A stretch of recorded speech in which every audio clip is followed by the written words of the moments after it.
Meeting where there's a meeting number, and we got a pretty full agenda with a lot of good information. I'm anticipating that will come forth and give us a whole lot more understanding and perspective on how we can address the EMS issues that we discovered this past spring. I'd like to go ahead and call the roll, sir. Senator Douglas. Here. Senator Storm. Senator Webb. Representative Hart. Here. Representative Meredith. Representative Wilner. Here. Senator Givens. Here. Chair Fleming. Here. Very good. Thank you very much. Our first person is on the agenda is the talk about the EMS mental health is Dr. Schuster. Dr. Schuster, I think you are online. Yes, I am. Can you hear me? There you are. We see you bright and clearly. It's good to have you. And the floor is yours. Go ahead and introduce yourself if you don't mind. We all know who you are, but go ahead and introduce yourself. Thank you. Thank you so much. Good afternoon. I'm Dr. Sheila Schuster. I'm a licensed psychologist and the executive director of the Kentucky Mental Health Coalition. I also serve as chair of the Behavioral Health Technical Advisory Committee, which is part of the Medicaid Advisory Council. I want to thank Representative Fleming and Senator Givens, the co-chairs and members of the committee, for asking me to testify. Here are the issues that we've had with transportation problems for Kentuckians with behavioral health issues, and those would include both mental health and substance use disorder. The problem of refusals by EMS and ambulance drivers to transport patients with identified behavioral health issues first came to the attention of the Behavioral Health Technical Advisory Committee in May of 2019. The meeting minutes are as follows. A new issue was brought to the table by several participants that involves the refusal by ambulance drivers to transport persons with mental illness from a hospital that does not have psychiatric services to one that does have the necessary services.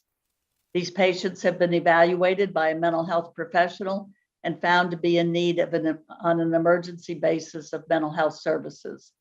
The patients are willing to go voluntarily to a facility which offers psychiatric services, but are in need of ambulance transportation, which is being refused for a variety of reasons.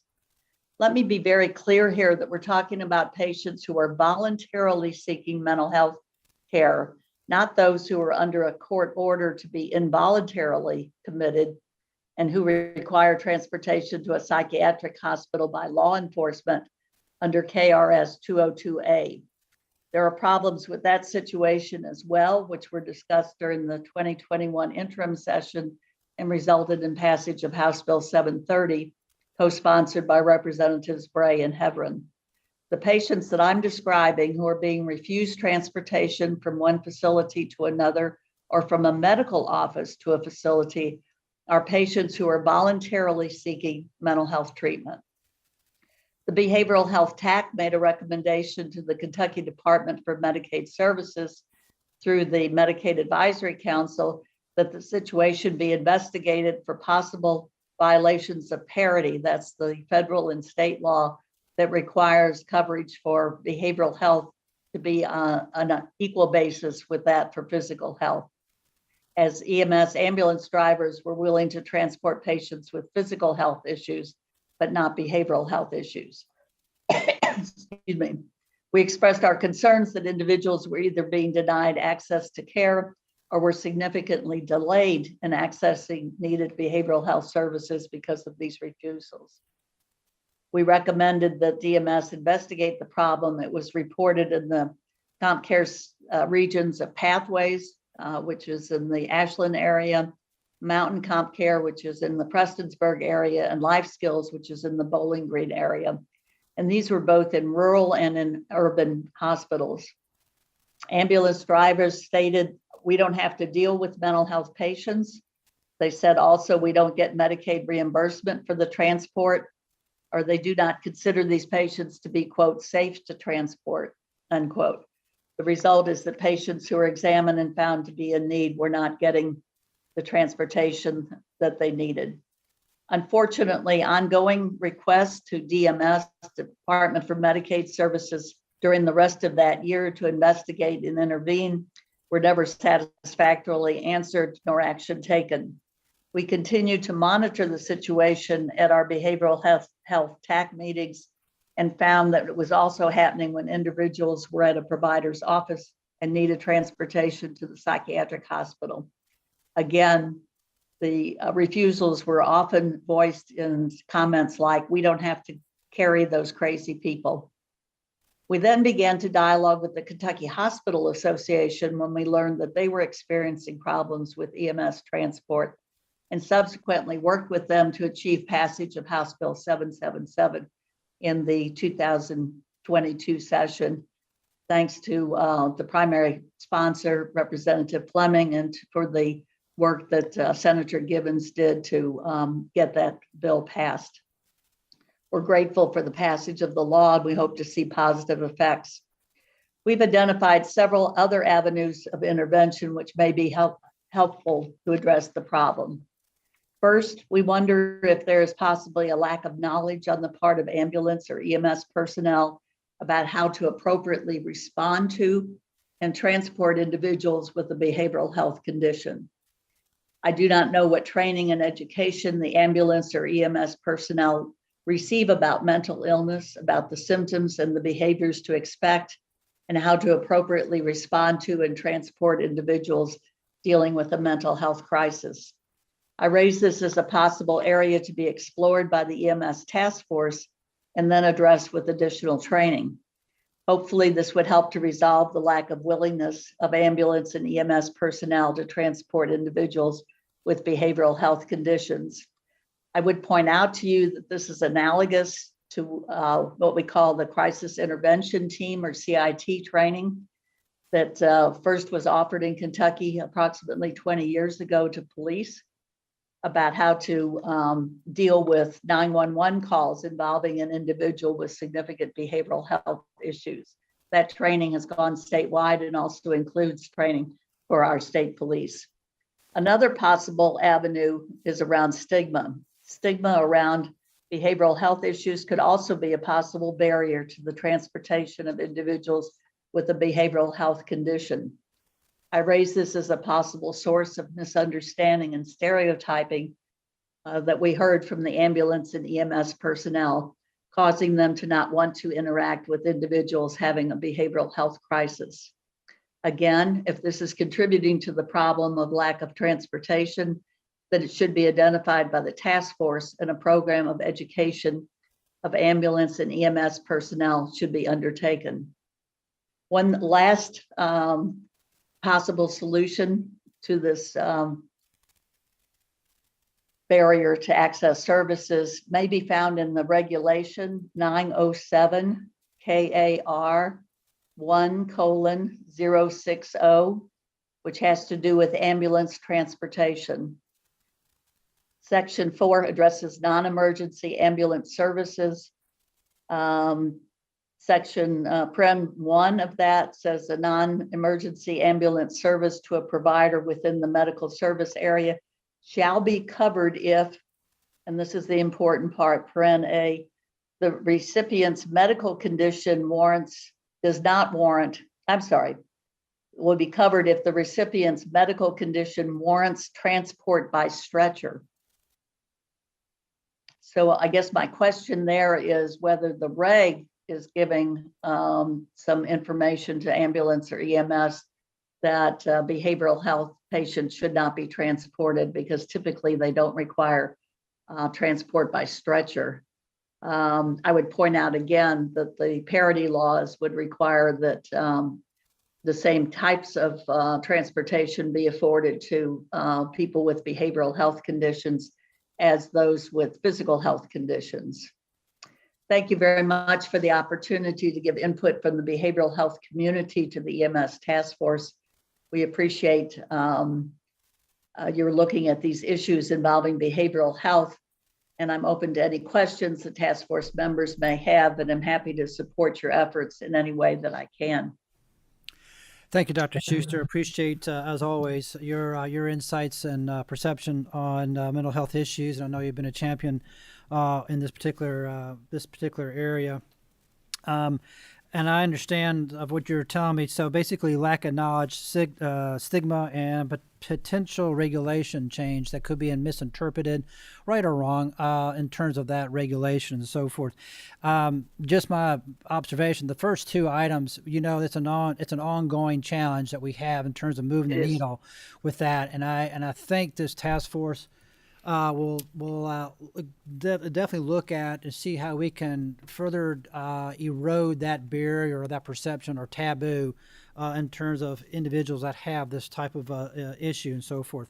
I wanted to ask you a question, and I appreciate going over in general what you're all looking at. And I know collecting information is it's a bit of a challenge that I've heard throughout the spring and through this task force. But do you have any indication on the number of refusals or runs or give us any type of idea in terms of the volume? I hear this a lot, but I don't know if it's happens very often or happens all the time, or we're just hearing from a small segment of the area of the group. Yeah, I wish I could give you a definitive answer. I will say this, that we continue to ask about this issue. Our Behavioral Health Technical Advisory Committee meets every 2 months, and probably every other meeting I will ask. That's a limited number of people that attend the behavioral health TAC meetings. When I ask specific people that have reported in the past, they will generally say, yeah, we don't, it still happens. Once is too many is an answer that I get, which you can appreciate when the hospital that doesn't have a psych service has someone who voluntarily is coming and wants to get services, has been evaluated by the local community mental health center, is found to be in need of those services, and then they don't have a way to get them to the facility. And during that wait, the person may either deteriorate or become agitated or whatever. But I'm afraid I have only those anecdotal stories. I don't have any statistics for you. Okay, thank you. Representative Hart. You might not have this data, but when you were compiling some of your data on the refusals, and do you have a breakdown of the refusals that you've gotten data on in a relationship to a private service versus a service that's contracted to provide emergency medical care for a particular jurisdiction? Do you have any breakdown on the differentiation between the two? Yeah.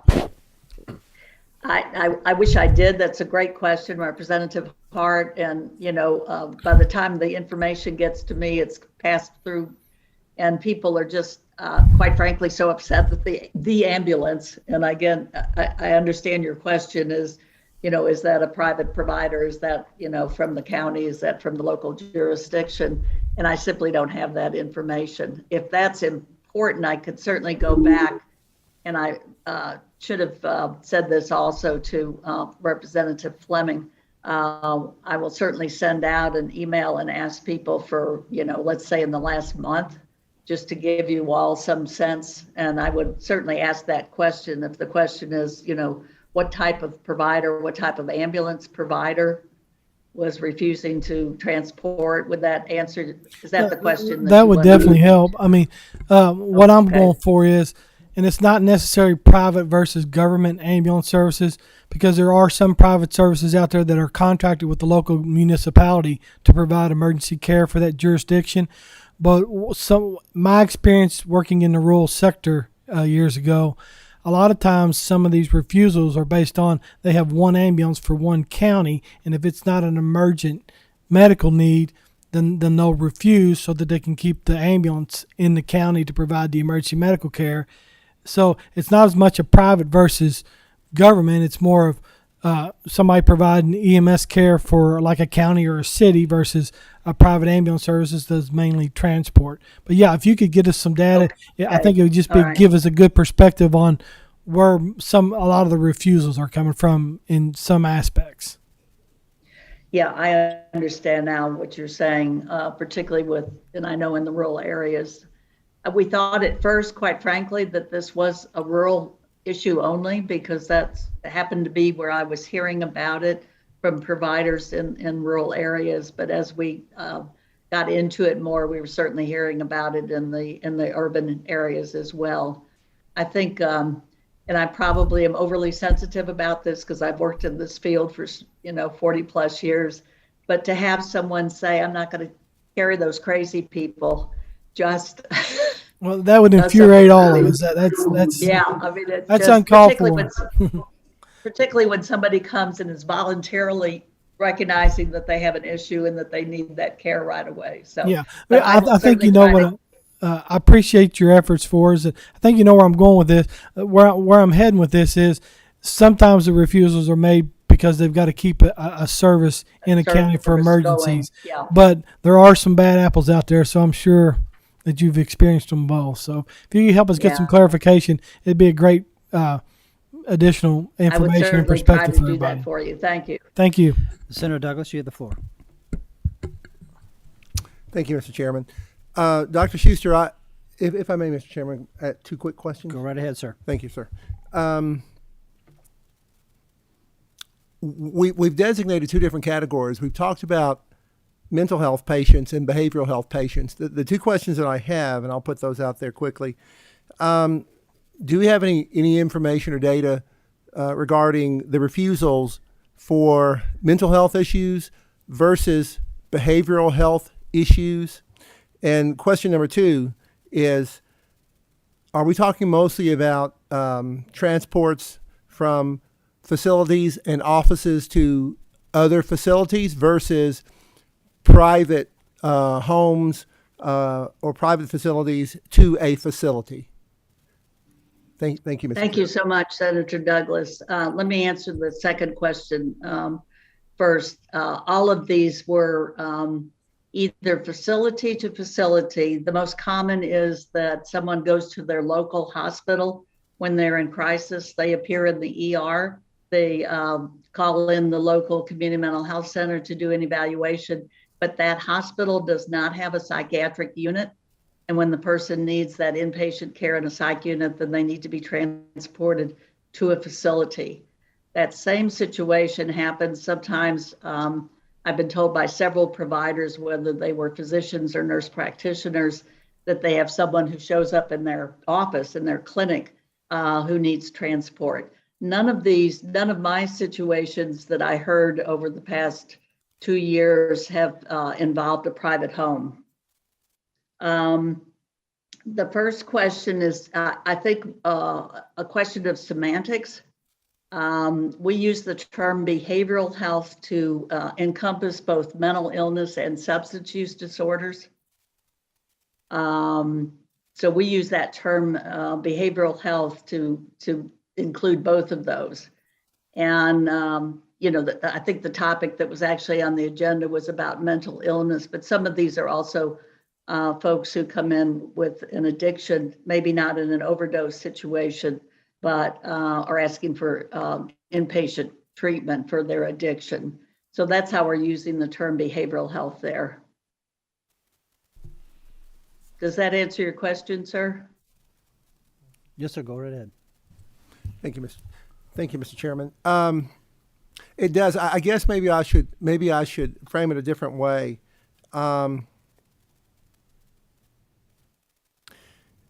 Those who have mental health issues that are found to be nonviolent versus those who have behavioral health issues, which generally are.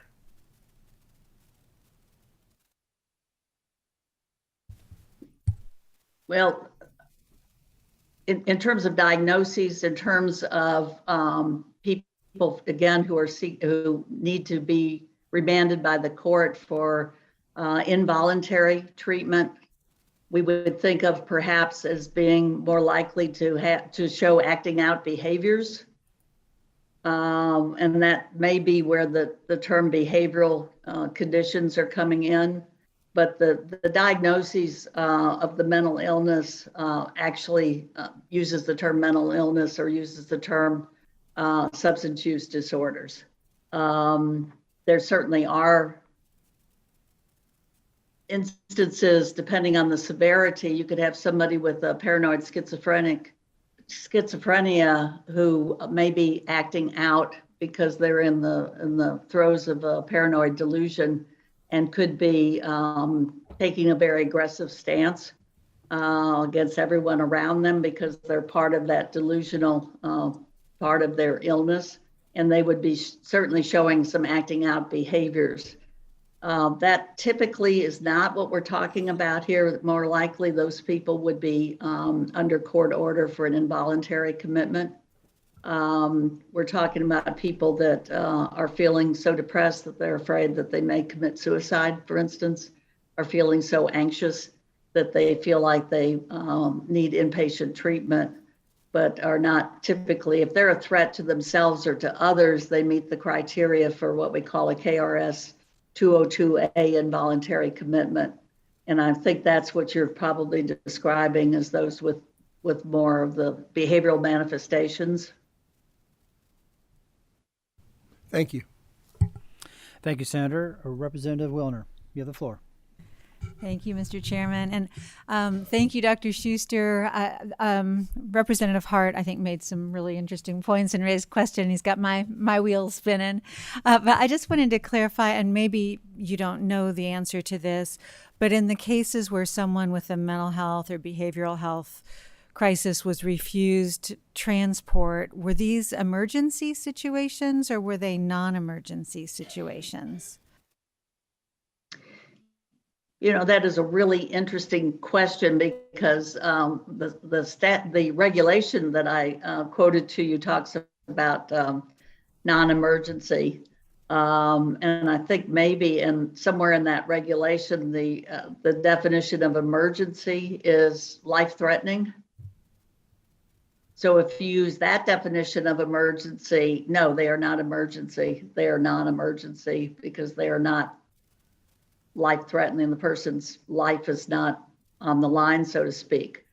From a mental health perspective, from a psychological perspective, I would say that some of them get to be emergent in the sense that if they are not taken care of at the time, particularly if the person is voluntarily presenting themselves for treatment, and if that doesn't happen, you could see certainly deterioration. You could certainly see someone becoming a much more suicidal, much more engaged in suicidal ideation, as we say, and perhaps devolving into much more of what Senator Douglas asked about in terms of some of the behavioral acting out. But, you know, probably from a strict, is this a threat to the person's life right at that time? The answer is probably no. And I'm assuming that that's the definition of emergency in these regulations and in the medical parlance. I'm just wondering for the task force if maybe one of our recommendations might be some clarification around what constitutes an emergency.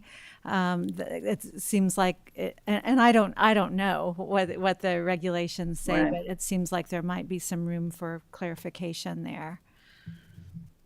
I would think so in terms of, you know, I remembered this reg had been quoted way back in 2019 and I went to find it and I noticed that it was under the non-emergency and I had that same kind of, I was like, is that what this really is? And I don't know actually in the EMS protocols and so forth, what they consider to be. I think they're paid a different rate for non-emergency transports versus emergency transports. I could be wrong about that, but I don't know whether that plays into this or not. But it might be helpful to get some clarification. Again, if emergency means that the person's life is in danger, then these situations that I've described to you would probably not qualify for that. From a psychological, mental health, behavioral health perspective, I think they are on that borderline of if they don't get treatment ASAP, which is why we want to get them to the facility that has the treatment, then we're in an emergency situation possibly. I'm just wondering if maybe some of the parity concerns that you mentioned at the beginning of your talk could could have to do with this issue of what's considered a psychological or a mental health emergency versus a medical emergency. And from a parity perspective, someone's psychological well-being and possibly becoming suicidal or becoming violent or aggressive or beginning to decompensate in Right. other ways. If maybe from a parity perspective, that's not something we ought to look at. But thank you very much. Yeah, Are thank there you, any other- excellent. I'm sorry. Any other questions from the task force? Great. Well, on the last point, Dr. Shoes, before I let you go, I think it is a gray line that we need to be conscious of, because I suspect, actually I've talked to some first responders, police, firefighters, and EMS. It's sometimes it's difficult to determine, is this the emergency? Now I'm talking about putting this in a context of mental health. Is this the emergency or is it non-emergency? They're suicidal. It becomes a little bit gray area, and it's going to put a little more burden on the first responders. So we got to be careful and conscious of that. And if we do that, go down and defining that further, we need to make sure we support these first responders from a training and education standpoint, and making sure they've got the proper equipment. But with that, I appreciate Dr. Schuster coming in and sharing your thoughts, and I'm sure we'll be talking down the road. Well, thank you for letting me testify and doing it remotely from lovely Somerset, Kentucky, actually. I do think that the training, I guess my overall message is, let's be sure that EMS, ambulance have the training that they need to know what they're dealing with these, mental health addiction issues. I think that would go a long way. So again, I'm happy to be available, and I will try to get some answers, some stats for you, and answer Representative Hart's question also. Thank you. Thank you so much. Thank you. Thank you. Appreciate it. Have a good day. All right, thanks. Our next presenters are two gentlemen from the Lexington Fire Department. If you don't mind making your way up here, when you do, just go ahead and introduce yourselves, and then you go ahead and take the floor.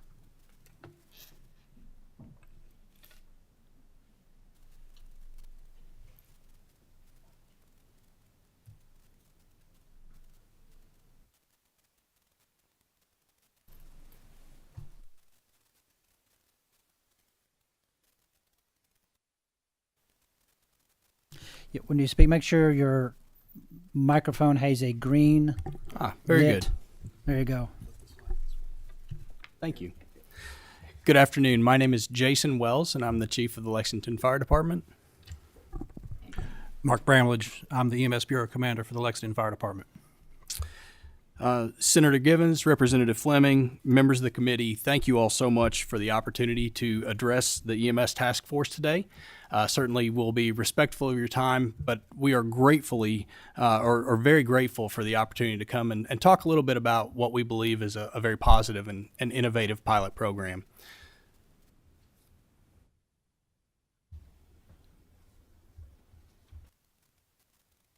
And if I can work the PowerPoint here.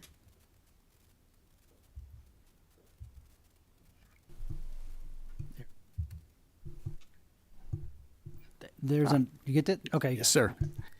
So just a little bit briefly about us. The Lexington Fire Department serves approximately 326,000 permanent residents over an area of 285 and a half square miles in Fayette County, where we cover the merged city-county area, so we're the only fire department in the county. We also provide specialty resources for use throughout the state of Kentucky. So while the vast majority of our over 60,000 calls every year occur in Fayette County, we are a regional asset, as we saw with our deployments to Eastern Kentucky for flooding and Western Kentucky for the devastating tornado there. Currently, we operate 23 engine companies, 7 ladder companies. We have 12 ALS ambulances, a community paramedicine pilot program that if given the opportunity, I always like to talk about. We do hazmat and technical rescue, and we're all equipped and can provide ALS service.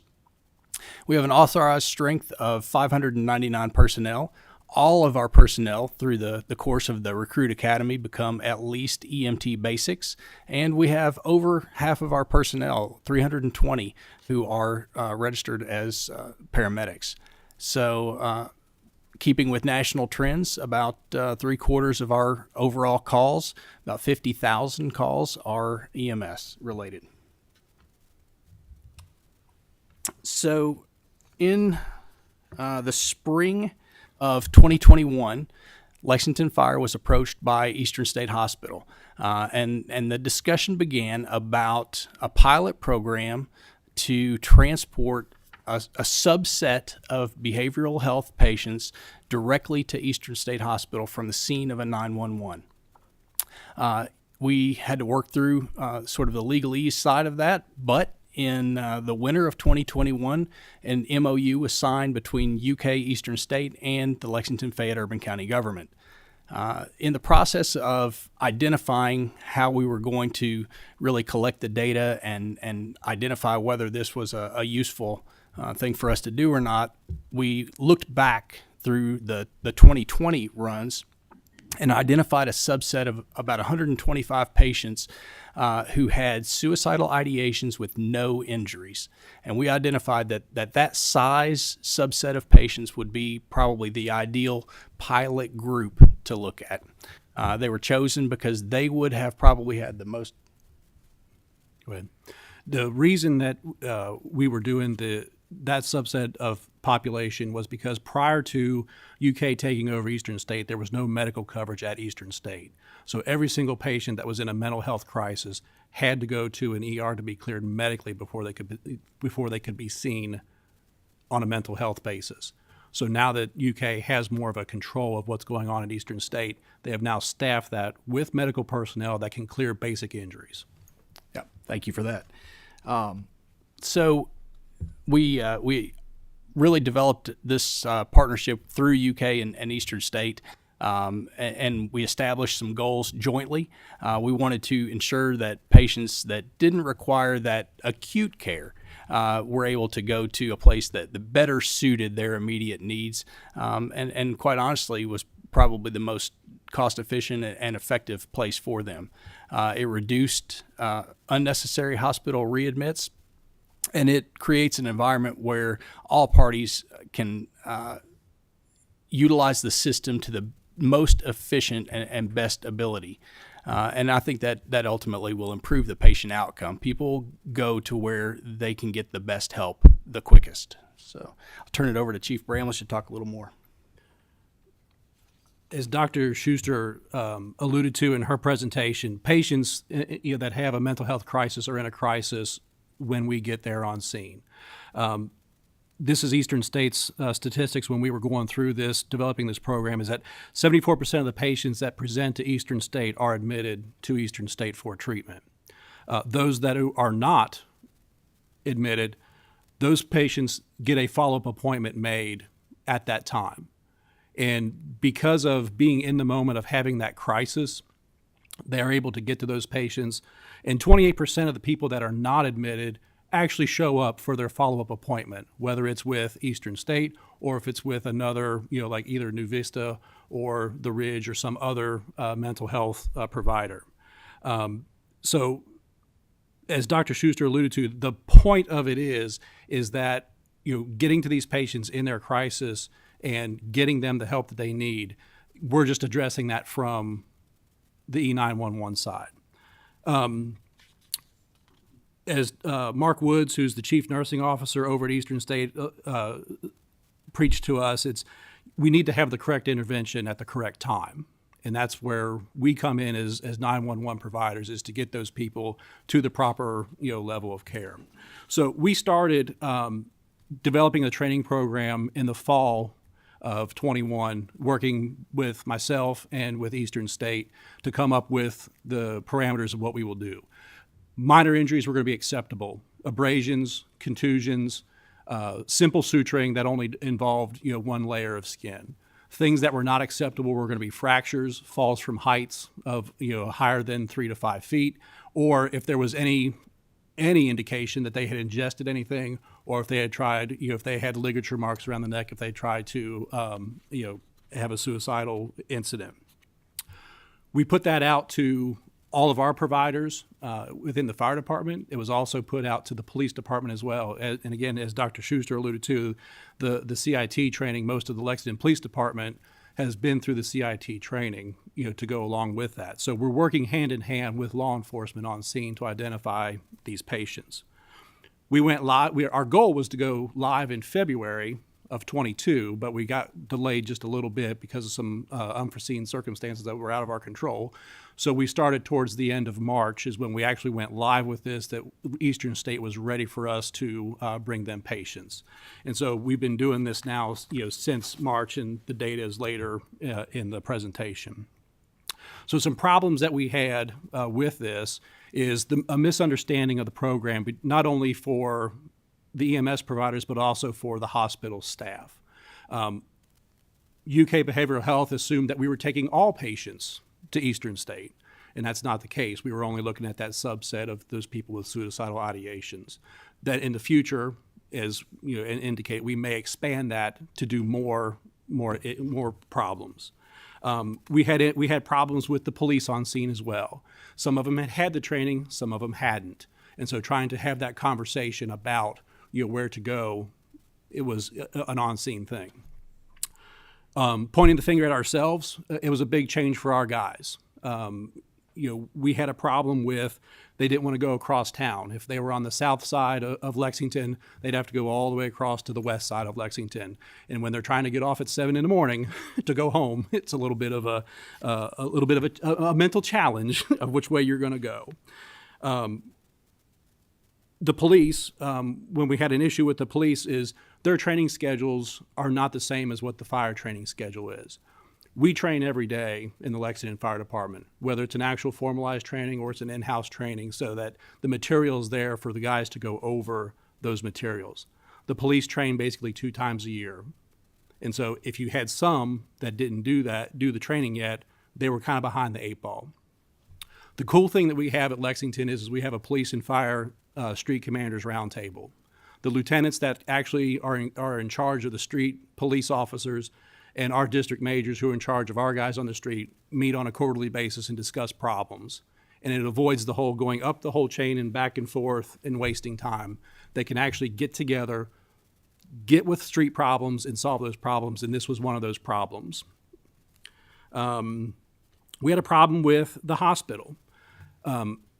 Eastern State didn't understand that a patient has a choice of which facility they want to go to. They assumed that once EMS arrived on scene, EMS made the determination of where they go. So we had to work through some of those things about understanding each other's roles and backgrounds and what our knowledge base was. We also had to contend with the patients. The patients know the system better than we do. They knew that they go to this particular facility when we got a problem.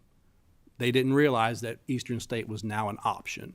And so trying to educate the patient was going to be is another issue that we had of trying to make this work. And the last problem that we identified with was, again, as Dr. Schuster alluded to, is the stigma. People know what Eastern State is. They would rather go to a hospital to be treated as opposed to a mental institution or a mental hospital. So we're working through those problems as we go. The data that we collected, so since from the end of March of this year till actually last week, we've had a total of 1,002 transports for behavioral health. 1,593 total calls for service. 1,002 of those have gone to UK, whether it's Chandler or it's to the Good Samaritan campus. 62 of those people have been transported to Eastern State through this process. 44 have gone to veterans because they have the VA benefits. 182 have been transported to other facilities, and 303 were not transported. So to break down any more of the data is that the data is based off the primary impression that's mandated by the Department of Transportation as well as the National Highway Traffic and Safety Administration. Admittedly, our data needs to be a little bit more finite. We need to break it down, and that's things that we've discussed with Eastern State of how can we tweak our data to make it a little bit more descriptive of what we're doing. So we're currently working through that process. VA has access to mental health as well, and so that's why you'll see some of those patients who are veterans who are going through their mental health crisis will seek out the VA because they know that they have that benefit through the VA.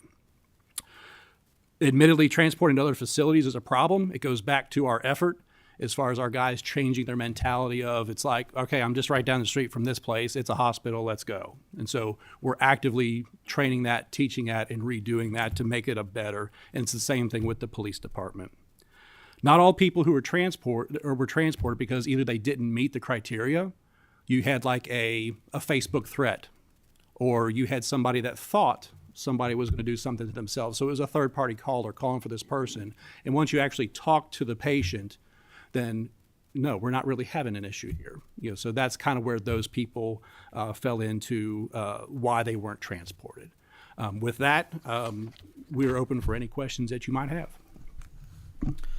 Well, first of all, gentlemen, I would want to express my appreciation for your openness and willingness to take the call early on and try to find a solution. At the tip of the hat for really fulfilling. In fact, I think going a little bit beyond to your call of duty and what y'all do in trying to service the population in Fayette County. So thank you very much for doing that. That's very, very important. I know it's sort of a difficult thing to go through. I just want to have a couple of questions, and then I'll ask some of our committee members if they want to chime in.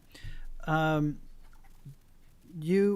guess just clarification, you mentioned early on your slide a subset of 125 patients in 2020 to identify.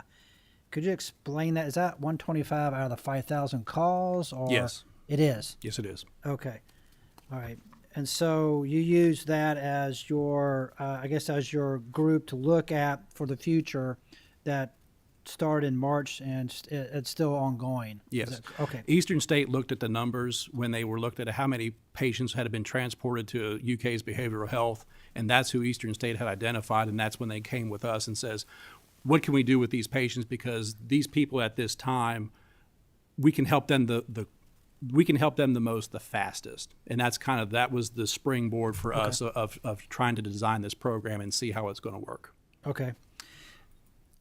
And going back to your last slide, the data, you have 102 transport to the behavioral health. Could you give us a little more understanding of what those calls were that went to UK? We have it broken down by what the primary impression is. So it's going to be suicidal ideations, suicide attempts, behavioral or psychotic episodes, or a mental disorder is how that's coded in our EMS documentation system. Okay. Now, go ahead. No, sorry. I'm sorry. No, any of those things can encompass a wide variety of what we encounter. It could be a substance use disorder. It could be a manic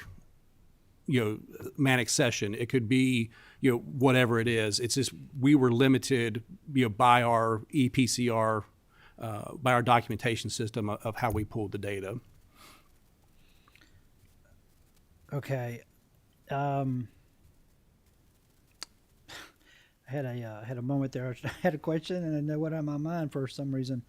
I guess it had to do with the transports of going to UK. You said that it had suicide ideation, those sorts of things. So, I know what it was. When you received the call, that was a 911 call? Yes. And y'all made a determination on that this needs to go to UK or this should go to East Kentucky. Y'all made a determination on that? And if so, how did you make that determination? Usually it's going to be off of, in the end, this is where our obstacles to the program that we identified is that we were letting our providers give a little bit too much leeway with where the patient wanted to go. If you want to equate it to what UK does, UK is the Level 1 Trauma Center for Central Kentucky. When somebody's involved in a high velocity MVC or a gunshot wound, we really don't give them the option of going anywhere else because the Level 1 Trauma Center is the best equipped to handle that. And that's one of the things we identified and had talked with Eastern State is do we want to start when we're in these situations that we really don't give the choice? This is where we go, that we're going to triage this to the appropriate facility, which is going to be Eastern State. So through this months, it was a combination of, it was the patient's choice, it was the police officer and the EMS provider conversing back and forth of what's going to be the best option for this patient, because the ultimate goal was to get them to a level of care, in their moment of crisis, to get them the care that they need. So all right. So at the point of the situation, there's a collective collaboration based on input that y'all received and observations that this person needs to go to X or this person needs to go to Y. correct. Despite what the patient says. Yes, that is where we're trying to lean to, is that whole model, that level 1 trauma center model, but apply that model to mental health. Okay. In the part that you says 103 not transported, you arrived at the scene and you determine that, okay, it is what it is, and I hate to say it blunt, thank you very much. Yep. We're on our way. Yep. Okay. Typically, those are patient refusals. Patient refusals. Yes, where the Okay. patient declines transport. So let me ask sort of another data money question: reimbursements. Could you explain how this works with your different transport scenarios on that last slide? In Fayette County, we only respond to E911 calls. We do not do interfacility transfers. The city has a non-compete that allows private business to operate in the city. So we leave that for any kind of private operation to be able to operate in Fayette County. So most of the times, if it is determined that medical necessity was not met, we don't collect and we have to eat it. Okay. We're fortunate in the fact that our run volume makes up for what we don't collect. We know that we are not like a lot of the services in this state. Our run volume,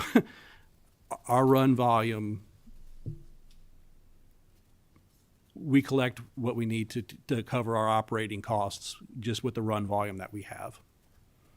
Okay. Yeah, Co-Chair Givens, you had the.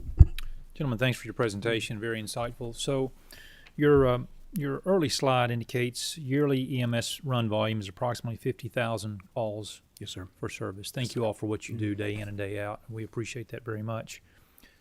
On the data slide you had up a moment ago, this is a subset of that 50,000. This looks like about 6.5 months of information. September's not finished yet, so I'm thinking about 6.5 months. Correct. Or so here.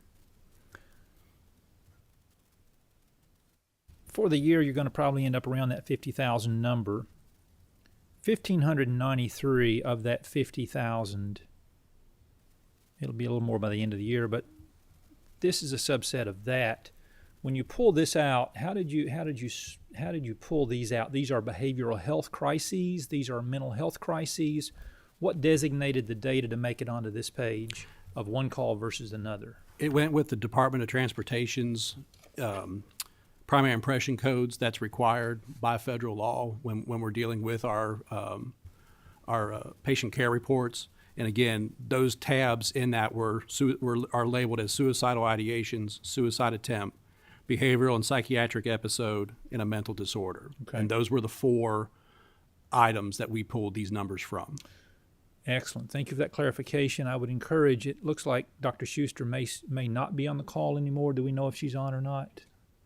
Would staff be certain that she gets a copy of this presentation specific to those answers? The clarity and the specificity that you're providing is something she needs to understand. I will preface, I'll give you an asterisk on this. We may be missing numbers, which is a problem with our program, and we realize that is how to define our data, because there's another in primary impression called a sick case. And it can, depending on what the caller tells our dispatcher, a mental health crisis can be classified as a sick case as well. So we may be missing stuff, and we're fully aware of that, and we're freely admitting that, and that's what we're currently working on, is how can we fine tune this down so we really are getting a more accurate picture. But again, these numbers are lining up with our 2020 numbers of how we started this program. Well, again, I appreciate the specificity. So, of the 303 not transported, that correlates to be about 1 in 5. Mm-hmm.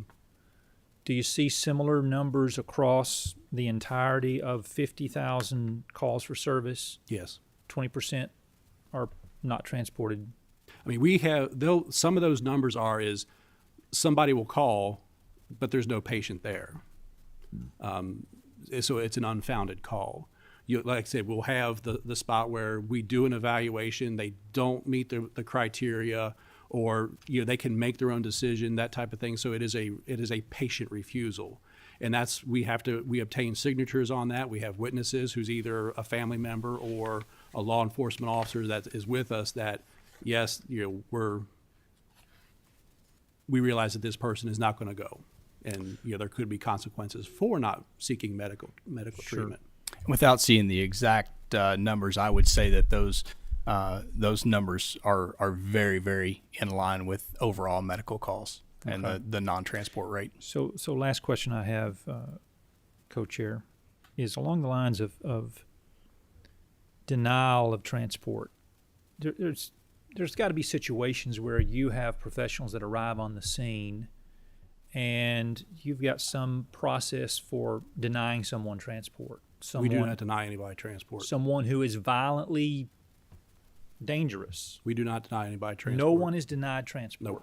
No one is denied. It is our city's policy that if they want to be transported, they are transported. Okay. We may request assistance from law enforcement to ride with us in those cases, but we do not refuse Very transport. And again, it goes back to we are very, very, very fortunate for the resources in the budget that we have that we are able to provide that service. And we know that we are the white elephant in the room when it comes to what we do and how we do it in a lot of places. And I would say most probably 99% of the places in the state of Kentucky cannot operate the way we operate. And we realize that, but that's also why we are here, is we are trying to help solve this problem, come up with solutions, and try things that, that we do have the capability of doing, that we are able to participate in these pilot programs of trying to glean some kind of information of how we can best assist, to help the situation. Great. Thank you both. Thank you, Co-Chair. Let's see, Representative Hart. This question might be hard to answer because you're all in the preliminary stages of a pilot program. But you mentioned how you were kind of doing this as a model to what way we do trauma in the region. Do you anticipate or expect or hope maybe the outcome of this pilot program will be able to be administered as a protocol for surrounding areas, especially in the rural areas? I know there's not a lot of options in the rural areas, having worked there myself for mental health cases. I was just wondering, do you have any insight as of yet on how that might apply to more of a regional? I'll just give a brief answer, and then if Chief Bramlage has anything, he's probably far more insightful than I. I will say that it is certainly our hope that this program flourishes because ultimately our job is to get the patient to the facility that can best meet their needs as quickly as possible. And I think the downstream effect then is that hospital emergency departments are perhaps less congested with patients that oftentimes take a little bit longer to receive more acute patients. So ultimately, we want to see every patient who calls 911 with any kind of need get the best help that they can as quickly as they can. So certainly it's our hope that this program not only continues but grows. I'll agree with Chief Wells. We are too early into this. I will say this, that the last meeting that we had with Eastern State is, even though I don't agree with the outlook of the data, I'm not impressed with it. I think we should be doing better, to be quite honest with you, but they're tickled to death with the data. They're getting what they want to see. And so the talk is that we will continue this and try to tweak it and make it better, but also to include more of those issues as opposed to just limiting ourselves to suicidal ideation, that we will increase it to, paranoid schizophrenic issues, or any kind of other mental health issues, they fully see and anticipate wanting to expand it more, is what it is. So we're very, very in the crawling phase right now, for that model. All right. Thanks, guys. Thank you, Representative. I just wanted to I wanted to ask a couple more questions. Just to clarify, all the calls that are in your data are 911 calls. There's no there's no calls that you make that are 911. No, everyone is an E911 call. And you said the private sector handles those other calls to do the Yes. transport? Okay. Do you have, or maybe too early to tell, about the rehospitalization? Representative Wheeler and I pushed through a bill, House Bill 127, in terms of Tim's Law, deals with severe mental health individuals and so forth, and it's a cooperation with quite a few different folks. And I wanted to know, part of that goal of that bill is to reduce the hospitalization, to get them in a treatment plan and so forth. And I've got some preliminary numbers in terms of how much costs it would save by doing that, but obviously more important, it's really quality of care. Do you have any information? And if not, it'd be wonderful if y'all can look at that down the road in terms of how you're not how you're helping out in the process of not having these individuals to go and re-hospitalize or even get arrested, rearrested. No. Yeah, we do not Arrested have. We didn't bring that data with us, but we should be able to pull that data. Again, as we mentioned earlier in the presentation, we have the community paramedicine pilot program, and that's specifically what they deal with. So we do have that data that we can pull from them, because that is one of their main functions, is to reduce that rehospitalization, since we do lose so much money, within that certain time frame of a patient being rehospitalized. That is kind of the main function, that kind of they leak into this mental health portion of it too. So we should be able to pull some sort of data out of that. Well, I appreciate that. Any information we can get, that'd be great. Even though it's small, we'll recognize and put a footnote on it, but at least it gives some indication of what's going on. So I'll think about that. One more question, that is, yes, I mean, and I appreciate, you mentioning that y'all are a different environment, and y'all are very fortunate what you go through. And I know other counties throughout the state have a difficult time. Can you enlighten us in terms of what differentiates y'all from other folks? Is your tax base? Is your tax rate? It's just more workforce? Could you give us a little bit of clarification? I think there's several factors that have led to our sort of uniqueness. One being the fire-based EMS, which is you don't see everywhere. So we have an ample workforce of 599 at least EMTs, and the majority of those paramedics. So we don't have difficulty staffing ambulances. The other thing I think is just the availability of resources. Certainly not everybody has that, and a third would be our transport times. We typically only transport within the county. We do go out of county occasionally if we happen to be closer to Georgetown Community or Clark Regional or one of those hospitals. But by and large, we're talking about transporting from inside Fayette County to inside Fayette County. So 40 minutes perhaps for a turnaround on a call, when certainly some of these more rural providers might take their only ambulance in the county, a couple of hours to pick up a patient and deliver them somewhere in Fayette County to UK for the trauma or Eastern State for the behavioral health. So I think that adds to the equation as well. Right. And I think more globally, we applied for and received numerous grants, both through the federal government and state government, to supply, to have these resources available. And that's part of our willingness to assist, is we get these grants because they know that we're going to come help. Our partnerships with Eastern State, all the hospitals in Fayette County, we're working hand in hand with the hospitals on a daily basis so that we're trying to provide that best continuum of care, so that if there's an issue, with patient care, it gets changed now because I have the relationship with the ER director for every hospital in Fayette County. And so developing those relationships and making it, patient-centered is what helps us, through this. Great. Any other questions from the task force? Okay. Gentlemen, I want to express my sincere appreciation for your willingness to come up here and help out, not only to give us what's going on, but also help out the Commonwealth. We have a challenge in our rural part of the state. Y'all are fortunate. Jefferson County does a pretty good job. Not to say nobody else does, but it's just we've got a challenge, and we need to look at and maybe extract some of your model and what you have going through in terms of maybe we can put this in a statewide approach with this. And I would appreciate down the road if y'all could keep yourselves available to us for our questions, or maybe have y'all come back. And I wish you best of luck in your pilot project. Tip of the hat, and I think y'all doing a great job, and I'd really appreciate y'all coming here.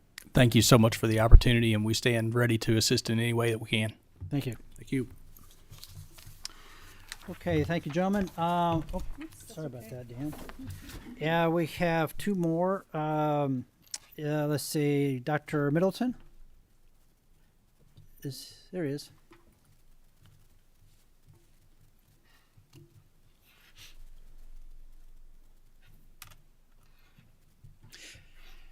If you don't make sure your light is green on the mic, and then introduce yourselves, and then go ahead and start your presentation. Thank you all for coming.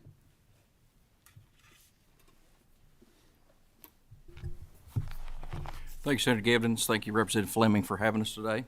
My name is Joe Middleton. I'm Executive Director of EMS for Barron Metcalf EMS in Glasgow and Edmonton, Kentucky, and I also serve as the Executive Director of EMS for Hart County Ambulance Service that is headquartered in Mumfordville, Kentucky. A little background, I've been in EMS for about 28 years. 25 of those I've served as a paramedic. 11 years I spent on board an aircraft. I'm also a licensed advanced registered nurse practitioner with a doctorate degree from Spalding University. So thank you for having us here today. With me today is Sean Estes. He is our Assistant Director and Chief Financial Officer. Just in case when we get into this discussion, if we want to delve deeper into numbers and how different financial opportunities have come about and how we make it work. I guess changing gears just a little bit, we've been asked today to discuss consortiums of EMS or a regionalized approach. I bring to you today a model that was developed in 1974 between Barron and Metcalf counties. It was done by several entities that were involved at the time under the direction of our founding director, Director Michael Swift. The ambulance service was established in December of 1974. It was a partnership between Barron County, Metcalf County, the City of Glasgow, the City of Cave City, and the City of Edmonton. In its creation, each of these partners were responsible for part of the operational deficit that was created minus the collections. So the model was collections for patient transports, then minus expenses, then whatever was left was divided amongst the partners to make sure that the balance broke even and the service remained solvent. Early on and in the initial phases of development, the City of Cave City opted out of the agreement, which left Barron, Metcalf, Glasgow, and Edmonton as the initial partners. As I said, this model has been functioning very well in Barron and Metcalf County. Population of about 47,000 in Barron County, population of about 14,000 in Metcalf County. We currently are running a call volume of about 13 to 14,000. We were up, then we had a decline, of course, during the COVID year. We're now making a return, so we're going to come out around 14,000 this year. We staff that with 5 ambulances across the geographical distance during day shift, which would be 8 a.m. to 8 p.m. And we drop down to 4 units at night, 8 p.m. to 8 a.m. We also maintain a supervisor when possible in a chase vehicle. They are our 11th man. So if there's a call in, that supervisor does step into that role and functions as a paramedic, and we staff those as ALS units as frequently as possible, but with the paramedic shortage that we experience in South Central Kentucky, on occasion we have to bring one of those trucks down to a BLS, but we do maintain the majority of our trucks ALS at all times. During these 48 years, we have made tweaks to this system. Several years into this process, T.J. Sampson Community Hospital requested to join the partnership in assuming a portion of the operational deficit. This created a 10-member board for the Ambulance Service Corporation, and each board member was appointed by the agency in which they represented. For instance, Barron County had 3 seats appointed by the judge executive. The city of Glasgow had 3 seats appointed by the mayor of Glasgow. Metcalfe County had 1 seat. Edmonton had 1 seat, and the T.J. Sampson Hospital Board of Directors had 2 seats. Each one of those seats represented 10% of the operational deficit. They were billed that deficit on a monthly basis. So what that means is the ambulance service made runs, operated at the end of the month, received collections from insurance and third-party payers, and then billed out the remaining deficit to those partners based on a 10% cost share per seat. We moved forward a little more, and we came to the advent of a Metcalfe County ambulance taxing district and a Barron County special purpose ambulance taxing district. With that removed the contributions that were coming from the city of Glasgow and the city of Edmonton. Keep in mind that prior to these taxing districts, the ambulance service was a line item on each of the governmental entities' budgets. So they were collecting their tax base and then dispersing money to us as a budgetary line item. Upon the establishment of the taxing districts, those 2 taxing districts absorbed the cost that was being paid by the counties of Barron, the counties of Metcalfe, the city of Glasgow, the city of Edmonton. The Metcalfe County Taxing District took care of Metcalfe and Edmonton. The Barron County Taxing District took care of Barron County Fiscal Court and the city of Glasgow's responsibilities. So that then removed the ambulance service from the line item on their private budgets. And it also reduced the need for representation from the city of Glasgow and the city of Edmonton because they're no longer contributing directly to the expense of the ambulance service.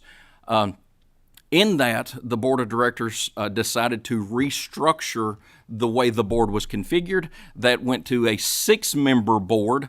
3 of those came from Barron, 1 of those came from Metcalfe, 2 of those came from T.J. Sampson. We also continued for a short time in that what we refer to as a deficit-based billing. That did not work so well in the model that we were using when we moved from the 10-seat representation. So now we went to what we're referring to as a budget-based billing. What we do is we create our budget, we write our budget, that goes before the budget committee. The budget committee then reviews our budget on a line item. We then take that to the full board. We predict what our collections are going to be. That gives us a prediction of what our deficit is going to be.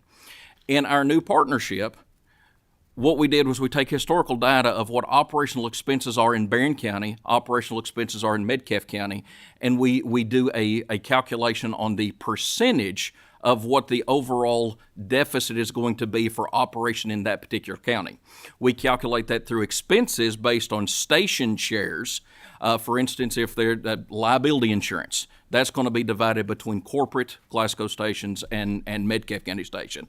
If it is an expense directly related to a Glasgow station, it's credited to them. If it's an expense directly related to a Metcalfe County station, it's credited to them. We keep a historical data so that if we do have an outlier, that doesn't directly impact the next budget. Say if there's a $100,000 expense in Metcalfe County that we didn't prepare for, then that's not going to immediately change those reference points and what those percentages are for what their cost of operations are. In that partnership, T.J. Sampson assumed 20% off the top of that operational deficit.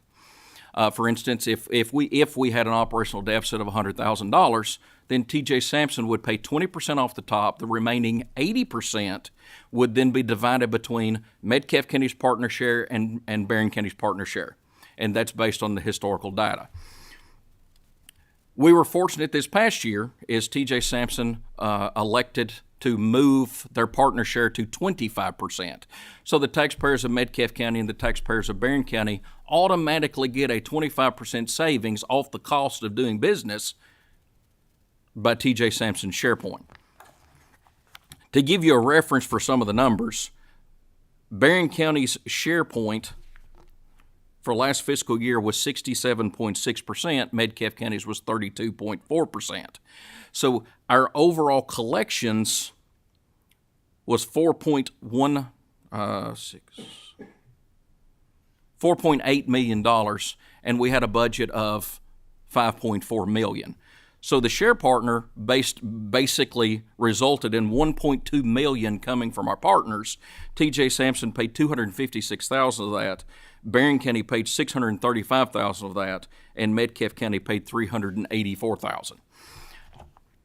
Again, one of the issues that we face, along with a lot of other providers across the state, is specifically related to collections. We are a very high population of Medicare and Medicaid patients, which do not reimburse at the same rate as third-party payers.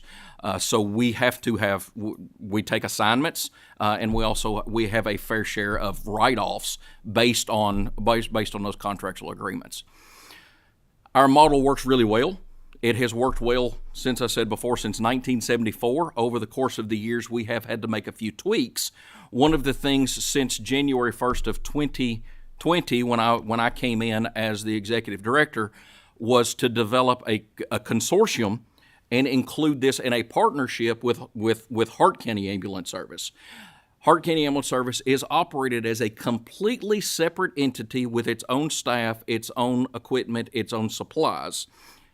But what we do is we try to negotiate every single thing that we purchase, consumables and non-consumables, vehicles and reusables, so that we can get the best price points. For instance, over the course of the last year, between the three counties, we have ordered 8 ambulances. So we, in doing it in this manner, we get the luxury of getting the bulk purchase at a little bit of a reduced rate versus buying 1 or 2 ambulances here, 1 ambulance there. The next 8 ambulances have been ordered for the 3 counties, and we got some cost share and cost savings on that each county and the taxpayers of those counties are going to recognize, and it's going to reveal to them. That is a quick snapshot of what we're doing in Barron and Metcalfe counties. I am open to any questions you have, and if you want to sit down and further dig into how we do things, I am more than glad to, because historical data shows that what we're doing is functioning and is working in our geographical area. You went over a lot of things in terms of cost allocation and budgeting, and I appreciate what y'all gone through. I just want to clarify, when you look at the allocation, that was cost-based, or are you looking at number of calls you were basing that cost allocation? What were you basing the allocation on? The cost calculations are based specifically on use. On use. Okay. So if that station uses this consumable, it is expensed to that station, that county. Telephone bill is divided amongst stations and usage. Electrical bill based on a station is assigned to that station and that county of usage. So the expenses that we're looking at, we're not just looking at a cost-based expense. We're looking at the global expense of how much it costs to operate that service, that station in that area. Okay, so it includes indirect, direct, and calls and all that good stuff. Yes, sir. Okay. I would like to sit down and talk a little more about that. Not because I'm a dated person, but I think what you're describing is, to me, it's intriguing. And I think in our past conversations, particularly with Eddie Stone, he talked about realization. And if this is going to be pursued any further, I think what you have presented at least gives an idea of what we need to think about in terms of how that might happen, if it all happened. So, but I appreciate that. Y'all, committee members have any questions? Yes, you do. Co-Chair Givens, you have the floor. Co-Chair Fleming, thank you. And a moment of personal privilege. Dr. Middleton, Mr. Estes, thank you both for what you do in my community, in my Senate district, meeting the needs of people on the front line in moments of crises. And it's perfect that you're following, with your presentation, the Lexington presentation. Totally different set of circumstances, totally different funding model, totally different geographic region being served. Colleagues on the committee, I want you to think about what these gentlemen have described to you, because all of us have communities at home that benefit from the knowledge of how to combine up to 3 counties now, when we include Hart, Metcalfe, and Barron. We've got some consolidation, a consortium is the word you've used, in a rural community. And Dr. Middleton has done a wonderful job explaining about 50 years. There's been some bumps in the road. I rode 1 or 2 of those bumps, not in the ambulance, but I rode 1 or 2 of those bumps as there were some conflict between different administrations, different county judges, the views of the way things should be allocated or not. For those of us that are in the room, we can be ambassadors for a model that's working, a model that's been refined a few times. It's gone through 2 or 3 different iterations now of board directors and control and the way it operates. But this is successful. This works. This meets the needs in a largely rural community where we have geographic spread, trying to meet those needs of those citizens. And so compliments to both of you on what you do, and thank you for your leadership. Any questions? Like I said, I would like to sit down and talk with y'all a little more. And if y'all are willing, have Mr. Stone. I assume you know Mr. Stone. Okay. And I assume you might be talking to him. But it'd be nice to, if y'all can consider nothing fancy, but put together like a little white paper or some type of structure, how you see this might working.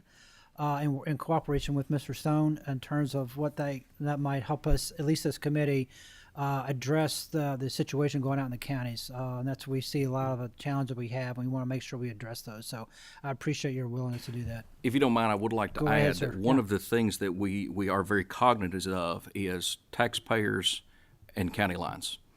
We do everything we can to ensure that taxpayers do not cross the county line to provide service in another county. We know that a lot of the stigma with the regionalized approach is Kentucky has 120 counties, and that's 120 different local governments. So we are trying to find an avenue to maintain the confines of that local government while also trying to find a cost-effective approach to providing a more broad spectrum opportunity in emergency health care.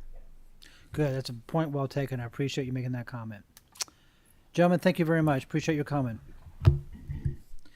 Okay, our last presenter is Mr. Bechtel and Commissioner Lee. I hope I pronounced your name correctly. Good. We're going to talk a little bit about the Medicaid ambulance reimbursement.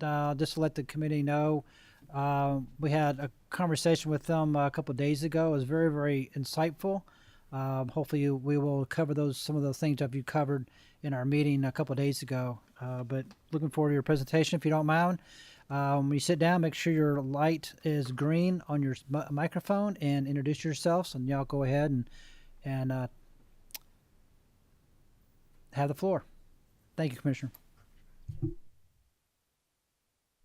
Good afternoon. I'm Lisa Lee. I'm the Commissioner for the Kentucky Department for Medicaid Services, and we appreciate you having us here today to talk a little bit about our reimbursement for ambulance.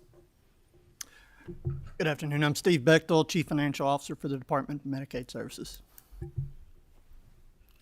And I really do appreciate being here today. I think I learn something new every time I come to one of these committee meetings. And today, as we talk about ambulance transportation, I know it's an issue that we're talking about, but it's not only an issue just for the Medicaid population. It's an issue statewide. But as Medicaid covers approximately 1 out of every 3 members, makes Medicaid a major player in helping resolve some of these issues. So basically, Medicaid coverage for ambulance services, we do have ground and air transportation services provided for both advanced life support and basic life support level by carriers or providers who are licensed by the Kentucky Board of Emergency Medical Services. Emergency services are covered to and from a hospital emergency room in the medical service area. Documentation for post-payment review has to be maintained on file to ensure that that transportation was actually an emergency. Transportation is also to an appropriate medical facility other than the hospital, and also documentation has to be in the file from the attending physician, noting the medical necessity, the absence of a hospital emergency room in that medical service area, and delivery of emergent care to the patient. We do provide non-emergency ambulance service. That is transportation within the medical service area if the member's medical condition warrants transportation by a stretcher. If the member is traveling to or from a Medicaid-covered service, excluding pharmacy services, and if the service is the least expensive available for the member's needs. We will allow for and reimburse for transportation outside of the medical service area if all the items in the above non-emergency or the medical service area are met. If the medical service required by the member is not available in their medical service area, and if the member is referred by a physician. And we just listed here a few rates for our basic life support. For example, we have provide a base rate of $82.50, and then we add $3 per mile, and then if there are more than one individuals transported at the same time, we have additional rates. So the reimbursement rates are outlined in 907 KAR 1061, and all payments are contingent upon a statement of medical necessity. We do have a managed care directed payment program for some of our ambulance providers. Basically, what a managed care directed payment is that the Department for Medicaid Services pays managed care organizations a capitation fee. The managed care organizations are to cover all services outlined in their contract for their members. In the event that the department requests that the MCOs pay additional funding to certain provider types, such as an ambulance provider, we have to do what we call a directed payment. We have to submit that to CMS on an annual basis, and we have to have quality measures outlined in our directed payment for those providers to receive additional reimbursement. And only those providers who meet the quality measures would receive that enhanced reimbursement from the managed care organizations. Steve Bechtel has been very instrumental in assisting the ambulance providers with that directed payment program, and I will turn over the rest of the presentation to Mr. Bechtel. So the ambulance program, we call it APAP for short. It's Ambulance Provider Assessment Program. It's a result of House Bill 8 from the 2020 session. And it was submitted to CMS back in, back in 2021, on March 31st of 2021, we received the approval from CMS, and it authorized an enhanced payment program for ground ambulance services. It reimburses up to the available provider tax funding on Medicaid transports only. Kentucky stakeholders, which included the Department for Medicaid, as well as the Kentucky Ambulance Association, as well as, and I'm sorry, I don't know the acronym, but K-Beams. I'm not familiar with the exact wording of that, but it's K-Beams. We have members there. We decided that the following goals that we were going to achieve were to provide enhanced reimbursement for qualifying ground transports, as well as promoting access to high-quality care and reduce unnecessary spending. The provider tax funding, that's how it is funded on the state side. We do a 5.5% collection of provider tax. Those collections are for emergency ground transports from all payers, not just Medicaid, but the tax is on all payers, but the enhanced payments is paid on Medicaid transports only.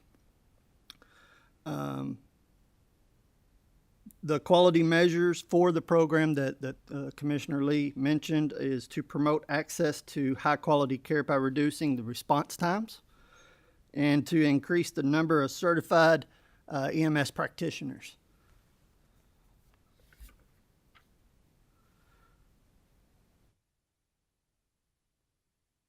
The first year of the program was, like I said, calendar year 2021. It does require an approval every year. The annual add-ons are applied to the historical utilization to determine an interim payment, and then we pay them monthly. And then a final reconciliation to the actual utilization will be performed after the appropriate claims adjudications have occurred, which is normally about a year because you got a year timely filing of those claims. So we've been paying about $3.8 million a month out to all of the ambulance providers.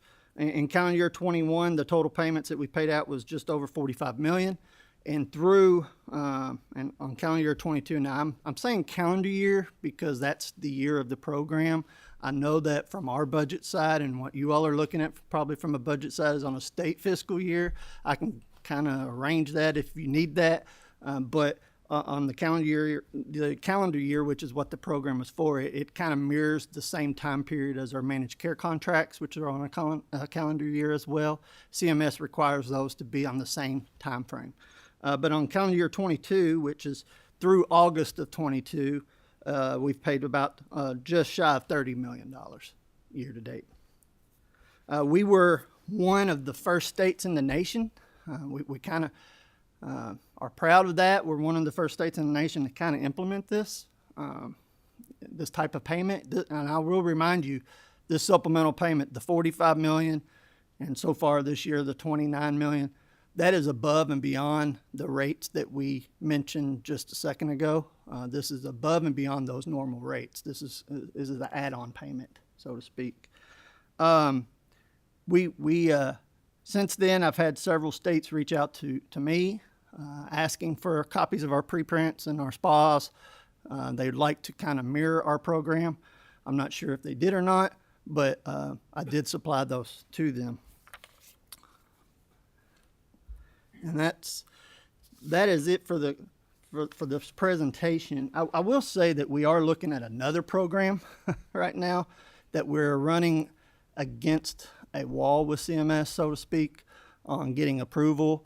We're looking at a CPE, which is a Certified Public Expenditure, IGT arrangement, intergovernmental transfer.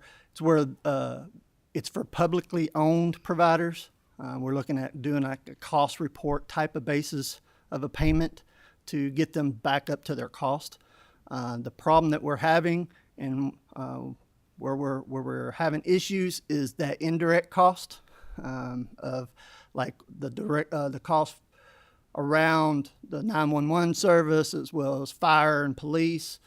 Those CMS does not recognize those people as enrolled providers, and so they're saying that the roadblocks we're getting is that they're not a part of the medical transportation of that member, and so we're going back and forth. We have a meeting tomorrow. I meet with Jim Duke, the Ambulance Association, as well as Joe Pruitt, and we have a meeting that we meet every 2 weeks on Wednesdays where we talk about that program and what else we need to do. We received a response back from CMS last week wanting more questions about the program. We're going to be talking about our responses to those questions tomorrow and then following back up with CMS. We are back and forth with CMS, been doing so since about August of 2020. So it just seems like it's been a never-ending story on that program. We just can't get anywhere with it. But we are diligently working to try to work toward approval of that program. So, anything else, Commissioner? I think that's it for our presentation. We'd be happy to answer any questions. Great, thank you. Co-Chair Givens, you have the floor. So Commissioner Lee and Mr. Bechtel, thank you both for your presentation. And Mr. Bechtel, something you just said prompted it's rare that I offer a smart aleck remark, and this is not directed at you at all. But when CMS says that 911 is not a vital part of medical transport, tell CMS that you've got a legislator that wants to route all the 911 calls to the CMS phone number and let them then decide if it matters or not. Yeah. That's crazy. Mm-hmm. It's absolutely crazy. please don't, you're welcome to use my name if you need to, but you can simply say, a legislator is quite perplexed how 911 and the fees associated with it can't be considered part of the medical transport network. That's crazy. We're not the only state that's struggling. We've been working hand in hand with New York and Arkansas. Those are the other two states that has been having some issues. We're all trying to get the same type of program implemented and off the ground, and we're all getting the same response from CMS. But to the point to where CMS issued an issue brief just 2 weeks ago, detailing some of this issue. So part of the questions and responses that I mentioned to you that we're going to go over tomorrow with the group, we call ourselves the work group, is how we address that issue brief based off our program. You know, how is that issue brief? Are we addressing the key topics that they are bringing up in that issue brief? And I completely understand what you're saying, Senator Givens. I don't know either. How do they expect the call? How do they expect the run to be initiated, but for a phone call? They're saying that in order, well, maybe. I think what we can do is provide a summary of that issue brief. I haven't gone in depth into that issue brief, but there is some discussion about local funds versus state funds and federal funds, and making sure that all of those funds are aligned appropriately based on the service that's being delivered. But I think that issue brief would provide a little bit more insight into the thought process that CMS is thinking right now, so that we can kind of look at those issues and see where we may need to go from there. But I think just a summary of that issue brief may be very helpful for this committee. Good. A couple of follow-up questions, Mr. Chairman. Go right ahead. Sure. Mr. Bechtel, thanks also for the work that you and Commissioner Lee have done around House Bill 8 and the supplemental payment program. Talk to me about how, at a high level, 30,000-foot level, not deep in the weeds, about how the process works. The tax of 5.5% is applied to all services, Medicaid and non-Medicaid. That's paid by the ambulance company, county, whatever the entity may be. It's collected by the cabinet. Okay. It's collected by the Department of Revenue. Department and of Revenue, then yes. It's sent to the cabinet. Yes. And then that amount is then divided up and sent back down, or what happens next? It's based on per trip. It's based on the trips that they do. But the amount of money is whatever the amounts that collected, $45.3 million is what's divided back down. Well, now the $45 million is the total that's being paid out. That's after drawing down the federal match. That's what I was hoping you'd say, is we've so drawn it's down the about 70-30. $9 to $10 million in tax dollars that we're Okay. gathering, pulling down the match, make kind of a high level, making kind of a pool, setting up what those per trip amount would be, and then estimating those trips to come up with that interim payment for each provider. Okay. And we're basing it off historical data that we've gathered from the we worked through, like I said, Jim Duke and them of Ambulance Association. They've helped us, been great partners, to where they were able to get the data for us from each ambulance provider, so that we can come up with what the what amount we would be, the interim payment amount we would be processing on a monthly basis to that provider. So my next question builds on that, and thanks for explaining, because that $45 million includes the magnifier effect of the federal drawdown of the 70%. So we're paying the 30 ballparkish. Yeah, it's about 28.72. around 85.15 because of 85, expansion. okay. And, Okay. On the Medicaid reimbursement for services, the base rate of $82.50. Commissioner Lee, you mentioned 907 KAR 1061. The rates are specified there. Yes, they are. They're specified in regulation. When were they last changed? I'm sorry, I couldn't tell you that answer today, but I can go back and look and get that to you. But I don't know that. It's been a long time. Is that what's safe to say? I have been working for the department for 20 years. I had a small break of about 4 years, and I know they have not been changed since I have been back since 2020. So I'm not sure previous if they had been changed. I don't think they've been changed in a long time, is my understanding. this Medicaid reimbursement rate question and it not being changed as a percentage of cost, do we have an idea what this rate represents for these ambulance services? No, Steve, do you? Not No. off the top of my head, I can get We that. that. Mr. Oh. Bechtel, Go ahead. here's the creative challenge I've got for you. With the provider tax funds and the Medicaid match rate and the reimbursement question, you don't need to answer it now, but I want you to think on this. There's a way, I think, to magnify these monies again by pushing them through this Medicaid reimbursement. Let's get our heads together on this. Okay. If we raise this Medicaid reimbursement rate a substantial amount, which we've got the latitude to do, and Medicaid is going to reimburse it, and then we tax it, and then we draw it down, I think there's a magnifier opportunity we may be missing right now based on some other experiences in other sectors of government where we've been able to do this. Think about it. Let's talk about it, but we need to take a look at raising these Medicaid reimbursement rates. Now, quick last line of questioning, Co-Chair, if I could. I'm sorry for all the questions, but Medicaid coverage, your first couple of slides talking about Medicaid coverage for ambulance services, there's one missing here, maybe two.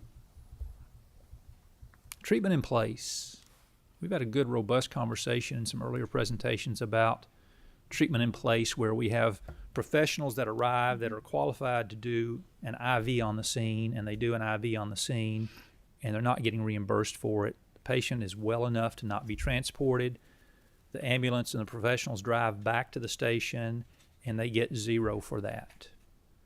What about treatment in place being a Medicaid covered opportunity? We would definitely have to get approval from CMS and most likely through an 1115 waiver that would allow us some sort of flexibility to try or to demonstrate that that model would be cost effective. And it would have to be through a waiver because the current rules from CMS or the federal regulations governing our reimbursement does not allow us to reimburse for that place of service by those provider types. So it would have to be through an 1115 waiver of some sort. Would you be open to pursuing one? We would be open to pursuing one. Thank you for that openness to pursue one. Could you come back at the next meeting in a month and give us an update on your willingness to pursue it? I think it's worth investigating to see as a payment. We have other states that are doing it, we're told. So let's see if we can't provide another means of revenue there. Then the last question on that same thought. In the MCO space, Commissioner Lee, this is where I'm really vague. The MCOs, can't they provide that treatment in place option already? They most likely, they're getting a capitated payment for services. There's no capitated payment for it currently. What we would have to do is allow them to do that as a, I believe, and Steve will have to correct me if I misspeak, but we would have to do that as a value add service, and they would be able to submit that cost so that we could consider it as part of their spend towards medical expenses so that we could, number one, include it in their calculation of their medical loss ratio because the MCOs are held to a 90% medical loss ratio.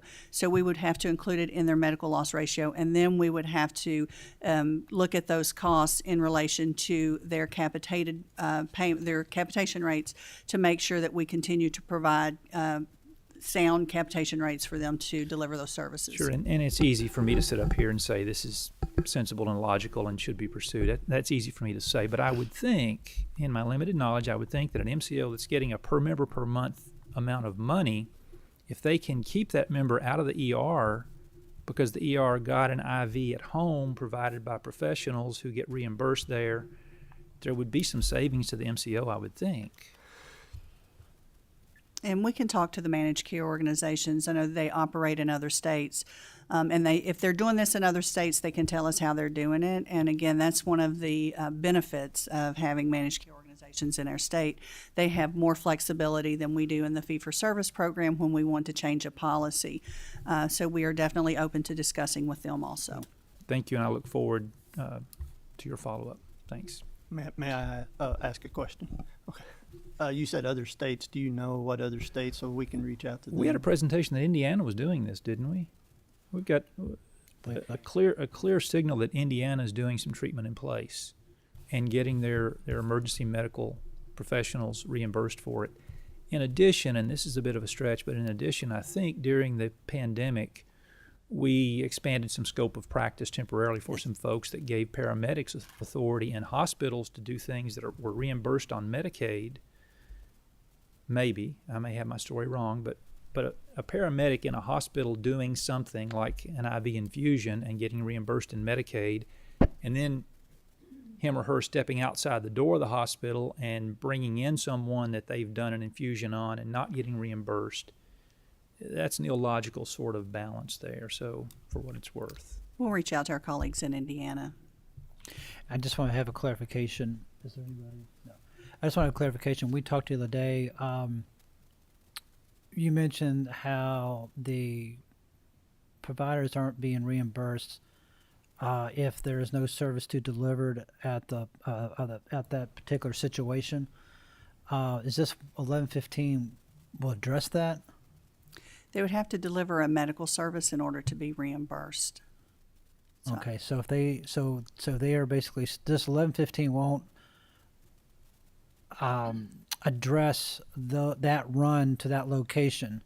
Right. And if they've deemed to be nothing to be delivered, then they're SOL, basically. It will, again, I think that the issue brief, policy brief from CMS may address some of that, so we'll get that information Okay. and summarize it for you and provide that information to you. Great. Okay. Well, good. Any other? Representative Hart, do you have a question? Go ahead. Real quick question: the issue brief that you're going to provide us a summary of, is that related to the ongoing surveys for like the ground-based ambulances where they're collecting data for like the cost to get an exact cost? Is it related to the surveys? I'm not sure. I'm not sure, but we'll definitely look at that. I know it's related to states requesting federal funding to assist with transportation outside of our normal delivery that we have outlined in regulation and our state plan. All right, thanks. Okay, I do not see any other. Oh, thank you. Do not have any other questions, but I'd like to have a motion on the minutes. Is there a motion? I'll approve. Second? No approve? Oh, okay. Motions to approve the minutes have carried. Thank you all very much. Appreciate your time and effort and all that y'all do, and we'll loop back to you. And I appreciate Senator Gibbons' question, and so we'll follow up with you as well. So anyway, next meeting is going to be the October 18th at 3 p.m. and Senator the co-chair Gibbons will manage that. And one minute note. I need to note that the response on the certificate of needs burden of proof questions in your packets, and that came from the OIG. So make sure y'all take note of that. Okay.